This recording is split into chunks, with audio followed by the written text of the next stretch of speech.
Salam sejahtera Malaysia, denyut nadi suara rakyat bergema di channel ini. Untuk mendapatkan berita terkini, jangan lupa untuk tekan butang subscribe, like dan share. Malaysia kita punya, cintai Malaysia ku, kita jaga kita. Salam sejahtera Malaysia, denyut nadi suara rakyat bergema di channel ini. Tuan-tuan dan puan yang dihormati sekalian, kita tahu sekarang ni ada satu gerakan disebut sebagai gelombang selamatkan Malaysia. Pertama sekali saya fikir juga, apa sebenarnya yang mau diselamatkan oleh mereka ni? Diselamatkan daripada apa? Dan siapa yang perlu diselamatkan? Siapa yang perlu diselamatkan? Rakyat okey saja. Rakyat okey saja. Tapi yang perlu diselamatkan siapa? Mungkin itu sebabnya timbullah netizen di laman maya yang mempersoalkan sehingga memperolok-olok kena mocking ni, dipermainkan pula gelombang ini. Sampai yang syoknya ni ada dia punya dia punya poster dia bilang gelombang selamatkan anak menantu. Gelombang selamatkan Malaysia diadakan malam kemarin oleh pembangkang tidak mendapat sambutan memberangsangkan dari orang luar. Hantaran Facebook berupa poster yang diwar-warkan oleh Ketua Pemuda PN Ahmad Fadli Syari mengenai program itu hanya mengundang kecaman pengguna media sosial. Mereka mengumpamakan program itu sebagai gelombang selamatkan anak menantu. Aduh, siapalah yang terasa pedas ni. Program gelombang selamatkan anak menantu. Ia rentetan daripada kes menantu kepada beberapa pemimpin tertinggi Perikatan Nasional yang terpalit dengan kontroversi penyelewengan. Beberapa foto program yang berlangsung di sebuah dewan beredar di media sosial. Penyokong mengatakan program itu full house, dihadiri orang ramai sehingga memenuhi dewan. Namun melihat jumlah kehadiran yang dikatakan sekitar 200 orang sahaja, ramainya 200 orang, netizen mengatakan ia seperti perjumpaan ahli-ahli PAS saja. Ahli-ahli PAS saja, mana yang lainnya? Takkan gelombang selamatkan Malaysia dihadiri 200 orang dan ahli PAS saja. Macam mana tu? Ini satu antaran ni, full house gelombang selamatkan Malaysia, dia kata. Tapi bila dilihat hanya lebih kurang 200 orang dan semuanya macam ahli PAS saja. Menurut laporan inilah. Ketika ini, peranan pembangkang yang mahu selamatkan Malaysia pula dipersoalkan kerana kumpulan itu lebih banyak meninggalkan sidang parlimen ketika isu-isu besar berlaku. Mereka tidak pula berbahas dengan baik. Malah ketua pembangkang sering dilabel lemau kerana tidak berani berhadapan dengan Perdana Menteri. Sewaktu sesi pertanyaan Perdana Menteri. Seorang penyokong tegar BN pula berkata ceramah kemarin langsung tidak menyentuh tentang usaha menyelamatkan Malaysia, tetapi banyak menyerang UMNO. Komen dia, aku tengok ceramah himpunan gelombang selamatkan Malaysia semalam bukan pasal nak selamatkan Malaysia pun, dia kata. Semua berceramah dok mengatakan UMNO saja. Semua cerita terkini dalam UMNO depa dok jajah malam tadi, katanya. Obses betul dengan depa dengan UMNO ni. Crowd hadirin pun tak ramai, sedih. Ciap individu bernama Tun Carlos. Tun Carlos ni saya selalu tengok juga. Okey, anda boleh lihat laporan ini di harapandaily.com. Gelombang selamatkan Malaysia dipermainkan oleh netizen. Kita jumpa lagi. Bye-bye. Ini betul tepat sekali.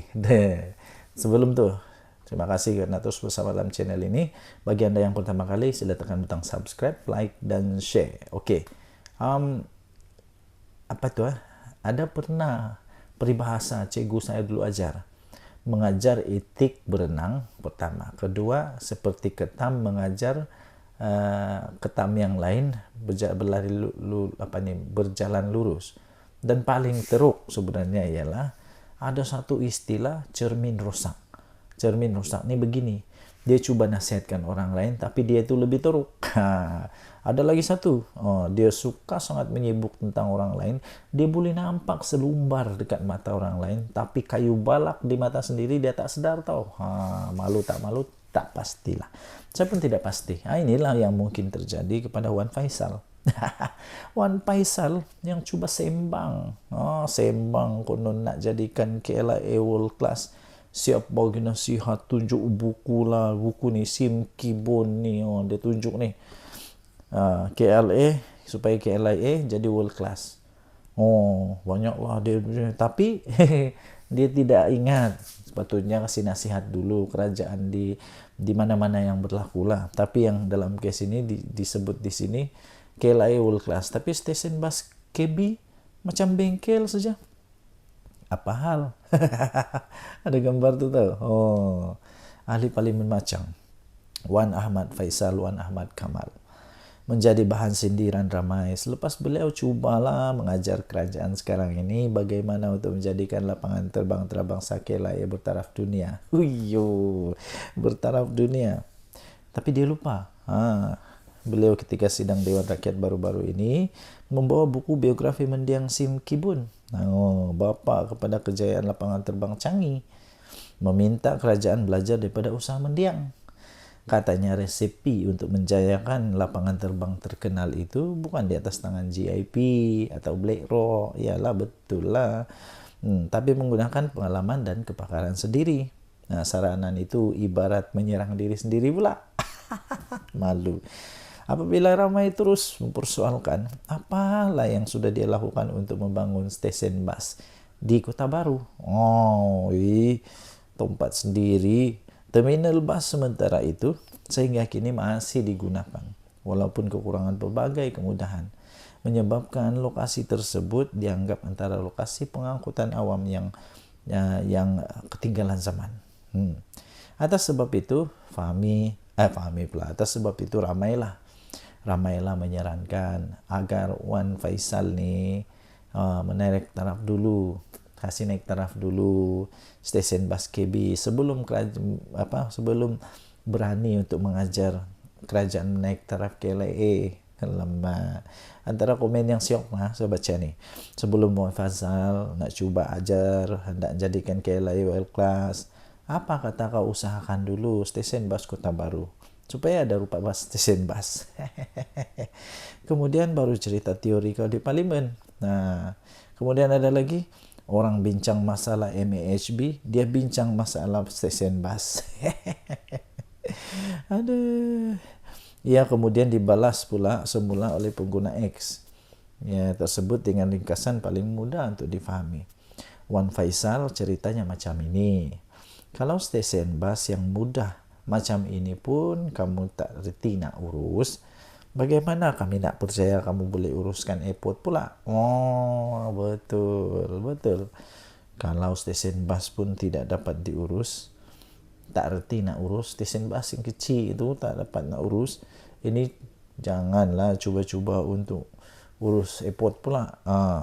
Perkara itu kemudiannya disokong oleh ramai kerana bagi mereka pemimpin sepatutnya membuktikan kemampuan mereka dengan menggunakan stesen bas KB dengan membangunkan stesen bas KB yang berbelas tahun ketinggalan. Apa kata Wan Faisal? Hadam dululah komen-komen netizen ini, barulah cuba-cuba untuk ajar kerajaan. Okey, kita jumpa lagi, bye-bye. Salam sejahtera Malaysia. Mahyudin Mat Yassin. Memang kali ini dia termakan dengan senjata sendiri, dengan senjata makan tuan lah. Kena sendiri kali ini. Apa tidaknya dia antara orang yang paling kuat menentang, tapi kali ini dia sendiri dapat masalah dengan penentangan yang dia buat tu. Harapnya kali ini Muhyiddin Yassin dan Bersatu fahamlah. Harapnya mereka dah faham. Mereka dah faham kenapa Akta Lompat Parti diperlukan. Dulu waktu dibentangkan oleh Menteri Undang-Undang, Siapa yang bangkang dulu, siapa yang bangkang betul-betul.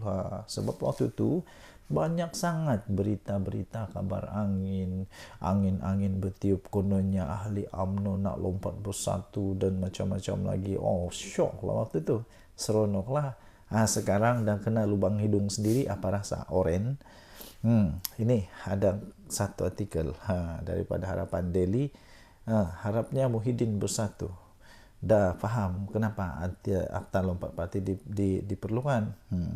Selepas insiden 6 ahli parlimen ini, Muhyiddin dan Bersatu diharapkanlah supaya mereka dah fahamlah kenapa anti lompat parti ini, akta ini diperlukan. Baguslah ahli-ahli parlimen PN dan Bersatu dah mula berhujah di parlimen bencana akibat budaya ini. Kelompangan yang wujud dalam akta itu hasil daripada cadangan Muhyiddin sendiri. Muhyiddin Yassin dulu sendiri cadangan. Eloklah ditutup semula, dipindah dan diperkemas. Kerajaan Madani pula bersetuju untuk melakukannya. Tak ada masalah.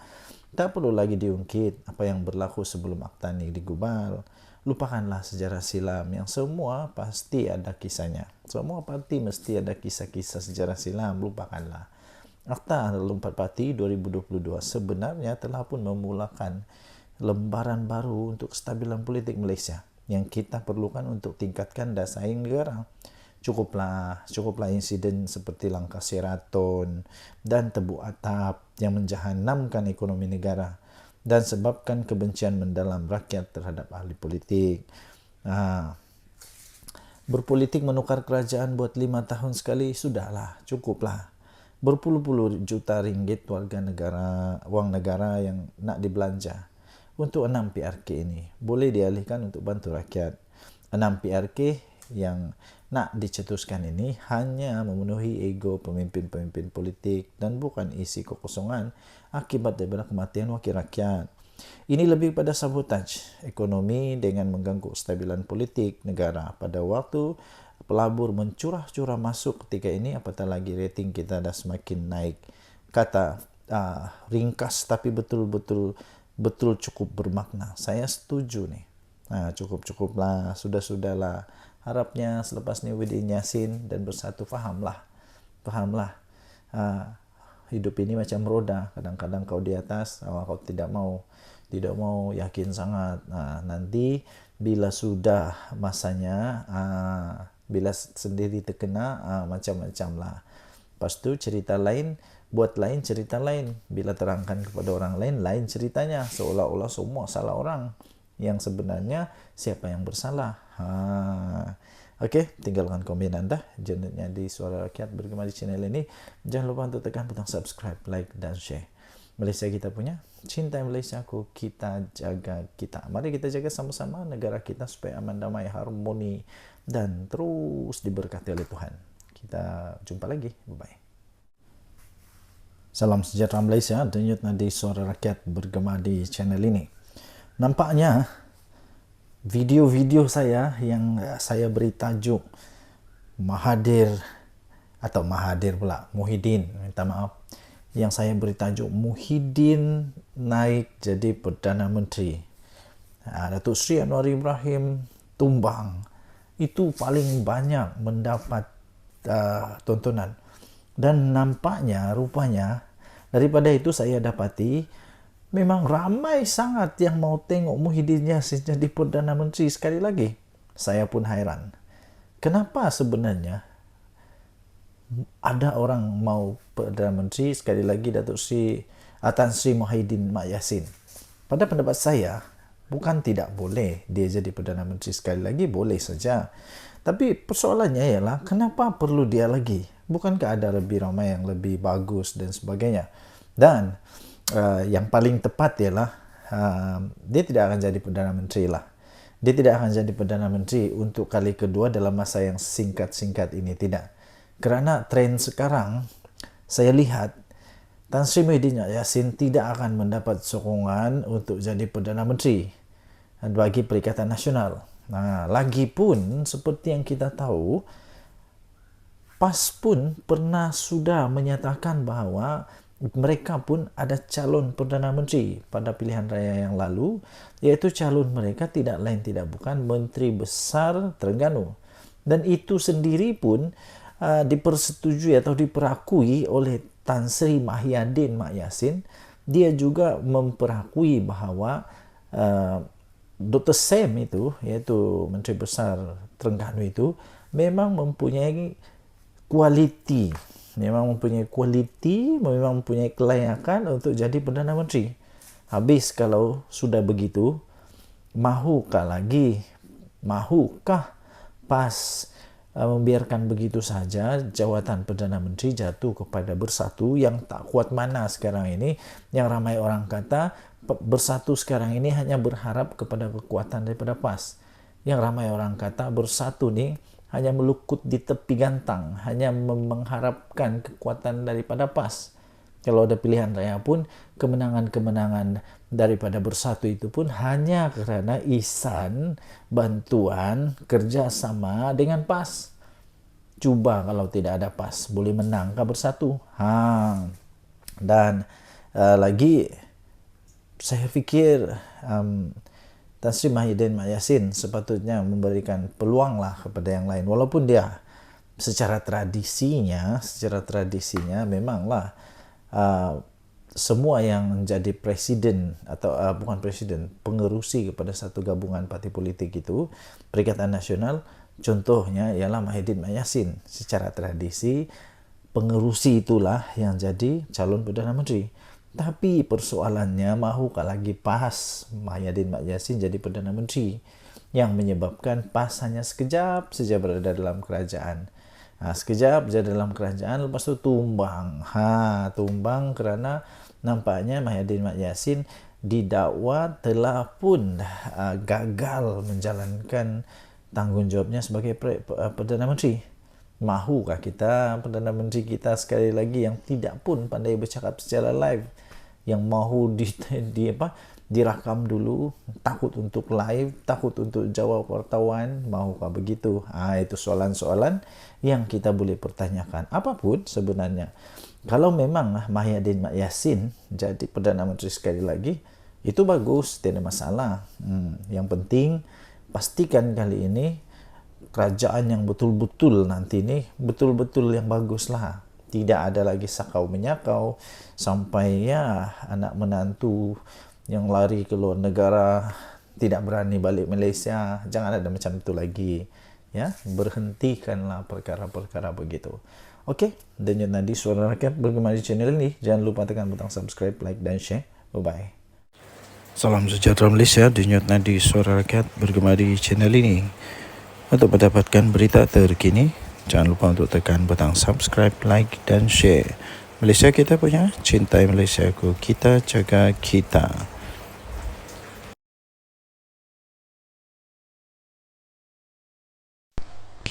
Salam sejahtera Malaysia, Denyut Nadi Suara Rakyat bergema di channel ini. Berita terkini daripada malaysiakini.com. Berita bertajuk Formula Bersatu. Hamzah, Timbalan Presiden Azmin Ali, Setiausaha Agung Bersatu. Berita penuh. Setiausaha Agung Bersatu Hamzah Zainuddin bakal naik pangkat bagi jawatan Timbalan Presiden pada pemilihan parti itu yang akan datang. Perkara itu diumumkan oleh Presiden Bersatu Tan Sri Mahyadin Mak Yassin yang mendedahkan bahawa perkembangan itu adalah merupakan hasil daripada perbincangan serta kesepakatan daripada kepimpinan tertinggi parti itu. Menurutnya Hamzah Zainuddin akan menggantikan tempat Ahmad Faizal Azumu yang bersetuju untuk mengundurkan diri. Ahmad Faizal sebaliknya akan menawarkan diri untuk mengisi salah satu daripada 3 jawatan naib presiden parti itu yang kosong selepas penyandangnya Rafiq Naizamuddin keluar dari Bersatu pada tahun 2022. Dua penyandang naib presiden, Razi Jidin dan Ronald Kiande, juga akan mempertahankan jawatan mereka dalam pemilihan parti yang akan datang tambahnya. Sementara itu, Mahyadin Mak Yassin berkata, Ahli Majlis Tertinggi Bersatu Muhammad Azmin Ali pula akan ditawarkan jawatan Setiausaha Agung. Bercakap pada sidang media petang ini, Muhyiddin Yassin berkata cadangan itu adalah formula untuk mengurangkan suhu kempen bagi pemilihan parti yang dijadualkan bermula 12 Oktober ini. Bagaimanapun, dia menegaskan ia bukan bermakna Bersatu menghalang ahlinya daripada bertanding mana-mana jawatan. Katanya, saya juga tidak ada masalah lain-lain parti ahli yang menawarkan diri. Cuma peringkat ini adalah langkah seterusnya kalau boleh dirundingkan. Saya tak kata tak boleh bertanding. Kalau ada antara kalangan mereka masih lagi berhasrat untuk bertanding, itu adalah hak mereka. Tapi untuk memberikan sedikit harapan supaya kesemua jawatan itu dapat kita susun lebih awal, supaya suhu kempen tidak terlalu panas, katanya dalam sidang media selepas penutup konvensyen Bersatu di Selayang Selangor hari ini. Untuk rekod, Muhyiddin Yassin akan terus memegang jawatan Presiden Bersatu sepenggal lagi susulan daripada keputusan Perhimpunan Agung Parti itu tahun lepas. Terdahulu pada hari ini, Muhyiddin Yassin dalam ucapan plasmin konvensyen berkenaan berkata, dia telah menjadi perantara dalam rundingan di kalangan pemimpin tertinggi parti untuk memastikan parti itu kekal bersatu. Menurutnya, idea itu dicetuskan semasa pemukiman Bersatu baru-baru ini, di mana dia diminta bertemu dengan semua pemimpin tertinggi dan memulakan perbincangan mengenai cara mengelak pertembungan dan mencegah perpecahan di dalam pemilihan parti. Muhyiddin Yassin juga menggesa semua ahli parti dan pemimpin akar umbi yang ingin bertanding dalam pemilihan parti itu yang akan datang supaya berunding sesama mereka terlebih dahulu. Denyut nadi Suara Rakyat bergema di channel ini. Jangan lupa tekan butang subscribe, like dan share. Malaysia kita punya, cinta. Kita jumpa lagi. Bye-bye.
Salam sejahtera Malaysia.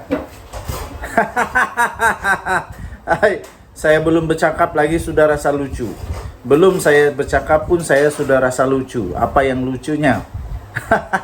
Ada dengar kata, wah tadi saya tonton video Jufazli dengan gelak yang memang lucu betul. Dia kata Perikatan Nasional ada 11 ahli parlimen daripada Barisan Nasional akan melompat parti ataupun akan menarik sokongan daripada kerajaan selepas PRK Sungai Bakap. Inilah cerita lucu, cerita dongeng, inilah cerita paling tidak masuk akal untuk 1 Julai 2024, dia kata. Saya pun mau gelak juga lah. Entah cerita dari mana, entah ini cerita kedai kopi mana yang dapat ini. Dan entah Tok Kadok, entah mana yang cerita ni, entah mana nenek kebayan yang cerita tentang benda ni. Tidak akan berlaku. Tidak mungkin akan berlaku. Yang mungkin berlaku ialah disahkan mungkin mungkin ada lagi yang sokong PM. Wah, mungkin ada yang letak jawatan daripada Perikatan Nasional. Itu yang mungkin boleh berlaku. Kenapa? Sebab sudah ada anti lompat parti. Jadi kalau mau sokong kerajaan tidak boleh, sudah susah sudah. Jadi satu-satunya cara letak jawatan lah. Letak jawatan. Yang dari dulu Hadi Awang kata PM Anwar akan tumbang bila-bila masa. Tak sampai sudah sekarang bertambah lagi usia Tok Guru Hadi Awang. 1 tahun lagi. Pun tidak tumbang-tumbang. Adakah nanti 10 tahun dari sekarang baru tumbang kerajaan ini? Tidaklah, tidak akan tumbang. Kalau tumbang pun waktu pilihan raya lah kot. Waktu pilihan raya lah kot. Tidak ada lagi orang yang minat untuk tebuk-tebuk belakang, tebuk-tebuk atap. Tidak ada lagi. Lagipun yang di Pertuan Agong sekarang tidak berminat dengan tebuk atap. Tidak berminat dengan pintu belakang, main belakang, tidak. Agung sekarang, Agung yang tegas. Tidak ada harapan lagi. Untuk Atok Mahathir mau buat lagi plan A, plan B, plan C, plan D, Q. Belum pasti lagi dan tidak akan adalah. Pilihan raya 3 tahun dari sekarang. Waktu itu umur Mahathir 101 tahun. Waktu itu umur Mahathir 101 tahun. Persoalan memanglah manusia masih ada lagi ke Mahathir waktu itu. Kalau dia masih ada pun masih kuat lagi kah untuk berjajah-jajah, menjajah-jajah campaign. Kalau dia jadi MP waktu itu, tahu? Kalau dia jadi ahli parlimen waktu itu, umur dia akan menjadi umur MP paling tua. Masih boleh berjalan? Saya pun tidak tahu. Masih boleh jalan lagi atau tidak. Jadi yang pastinya 11 MP daripada Barisan Nasional yang konon mau sokong Perdana Menteri itu tidak akan jadi. Jangan risau, tidak akan jadi. Kalau ada, kalau berani, nyatakanlah siapa dia orang. Yang pasti tiada. Tiada. Kesian. Bermimpilah di siang-siang hari.